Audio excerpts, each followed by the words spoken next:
যৌবনকালের সবচেয়ে বড় ফেতনা কোনটা? চরিত্র ঠিক রাখা। কোনটা? কথা বুঝতে পারছেন না?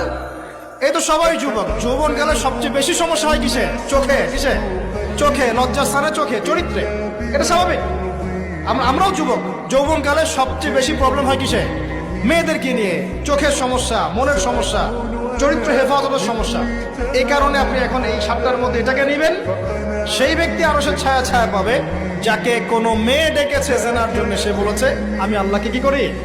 ভয় করি। তার মানে আগে ইবাদত ঠিক করবেন, তারপরে যৌবনকাল আল্লাহর পথে ইবাদত করে কাটাবেন।